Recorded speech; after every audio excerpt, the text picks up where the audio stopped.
চট্টগ্রাম যদি ভারতের অংশ হয়ে যায় তাহলে এই যে ডিস্টেন্স সেই ডিস্টেন্সটা একদম মিটে যাবে। কেন এই সাংবাদিক লাফায় লাফায় এই চট্টগ্রামকে নিজেদের বলে দাবি করতেছে?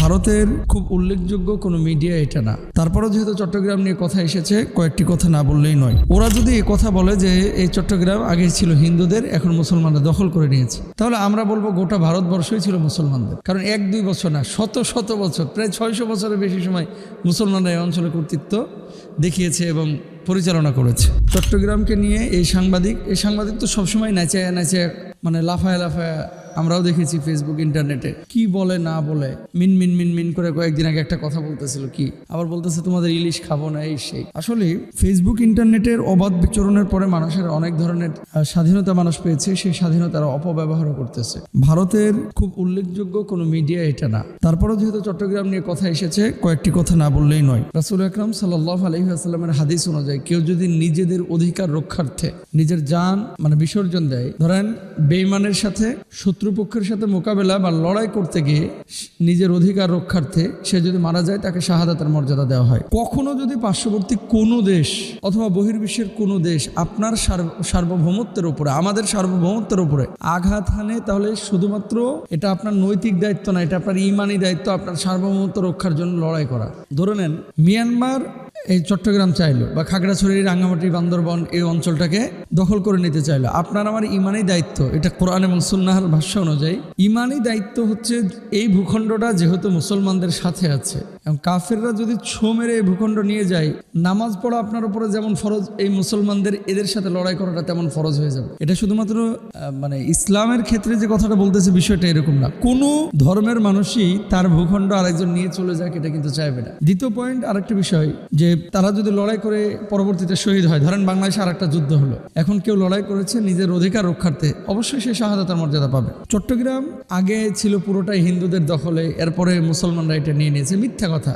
শুধু হিন্দু না, বিভিন্ন ধর্মের মানুষ সেখানে ছিল, হিন্দুরাও ছিল, মুসলমানও ছিল।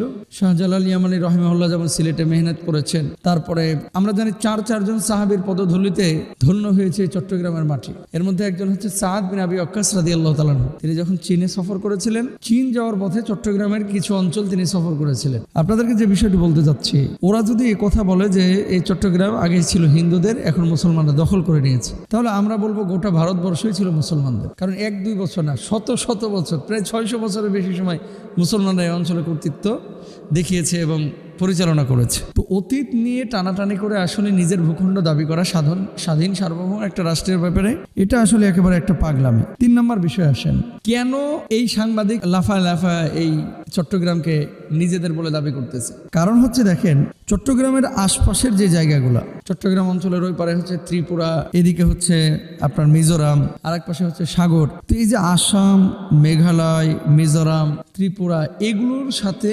সরাসরি বা জাহাজে পণ্য আমদানি রপ্তানিতে ভারতের অন্যান্য অঞ্চল থেকে এসে জাহাজে করে পণ্য খালাস করার কোনো সুযোগ থাকে না, আমদানি রপ্তানির সুযোগ থাকে না। চিটাগাংয়ের সাথে যেহেতু সাগর আছে, এবং চিটাগাং বন্দর তো আমাদের বাংলাদেশের জন্য ফাইন্যান্সিয়ালি খুব ইম্পর্টেন্ট একটা বন্দর। এরা চাচ্ছে কি এই জায়গাটা যদি আমরা নিতে পারি, তাহলে আমাদের এই আসাম, মেঘালয়, তারপরে আপনার মিজোরাম, এই সমস্ত অঞ্চলগুলোতে পণ্য আমদানি রপ্তানিতে তারা বড় লাভবান হবে। এখন যদি ভারত সরকার বা মনে করেন ভারতের ঊর্ধ্বতন কেউ অথবা দায়িত্বশীল এই ধরনের কথা বলতো, তাহলে এটা আমল নেওয়ার মতো বিষয় ছিল। পাগল এই সাংবাদিকটারা আমি পাগল বলি, তারাই গোলমাল আছে, কি বলে না বলে ও নিজেও হিতাহিতি। আরো তো সংবাদ মাধ্যম আছে না, আল জাজিরা আছে, বিবিসি বাংলা আছে, বাংলাদেশের বিভিন্ন সংবাদ মাধ্যম আছে, এর মতো সাংবাদিক আসলে কোথাও দেখি নাই। আর মন যা চায় তাই বলে, এদের কথা বিশ্বাস করা যাবে না। ইনজাকুম ফাসিকুম বিনাবাইন ফাতাবায়ানু, কোনো ফাসিক যখন কোনো সংবাদ দেয়, এটাকে ব্যাখ্যা বিশ্লেষণ ছাড়া বিশ্বাস করা যাবে না।